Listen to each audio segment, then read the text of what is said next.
My name is Dillon. We go to Decatur Middle School in 7th grade. This is John David. That was Braxton. This is Braxton. I'm in 8th grade. I'm in 7th grade. and he'll be talking about our robot.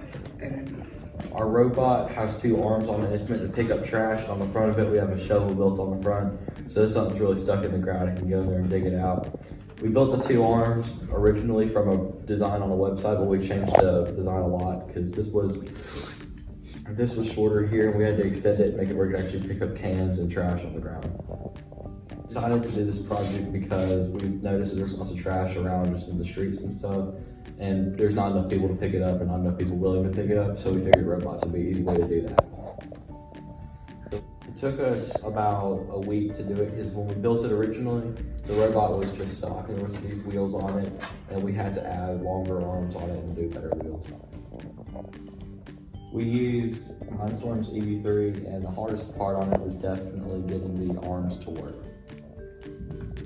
We had a lot of problems with it because we had to pitch. Everybody had to pitch in and have different ideas for the arms to make them to where they could actually, like he said, to pick like bigger pieces of trash, cans, bottles, and stuff like that. So like we had a lot of problems with how the arms are because they're so big and the weight on them that like when they get weighted down, they would like not work as good as they would.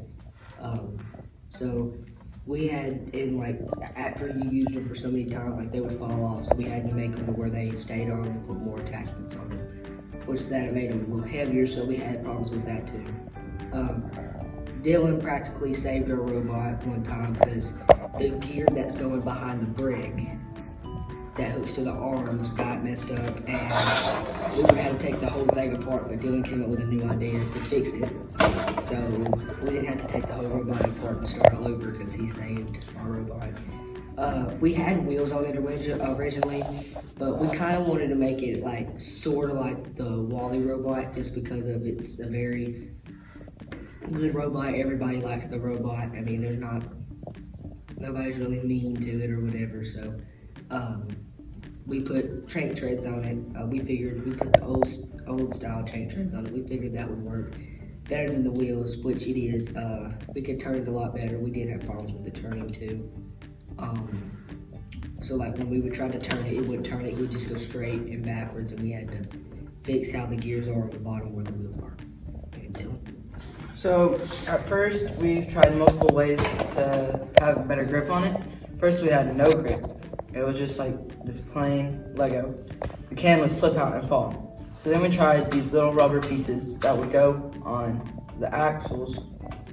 Those worked, but they would fall off after a while, and they didn't work that good, so it looked ugly with it. So then I tried these tires, see if it had better grip, and it did. They can still slip a little more, but it still works better than everything we have tried with it. And multiple things, like we have a scoop kind of thing where if something's in front, it'll go up on here and like carry it until we need to get rid of it. And then at first instead of it being here, we're gonna make one of these arms like a shovel arm and one of the arms to be a scoop arm. Alright, some new skills we learned was how we can extend the arms out while still keeping the original idea of it working. So we just had to extend off right on the top. We had to build a little bit into here. And we also learned how to make an arm move with only a medium motor. I learned that when you're working with a team, it's better working with a team than it is by yourself because of Dillon. If Dillon wouldn't have been here to save our robot, then we would have let's say it was just me and John David. Me and John David was thinking about we was gonna have to take the whole robot apart and refix it. Dillon stepped up and he came up with a better idea to lift the brick so it wouldn't be on that gear behind the brick because it was laying on it and the gear would move. So I learned that working with a team is better than working by yourself. Our robot stands out because not many people build ones with arms this extreme. Normally they only go out about this long. And we added an older style tank tread, which isn't popular anymore. Normally you have to extend the big ones out, which go like this. And this one, even with the tank treads, can still turn good.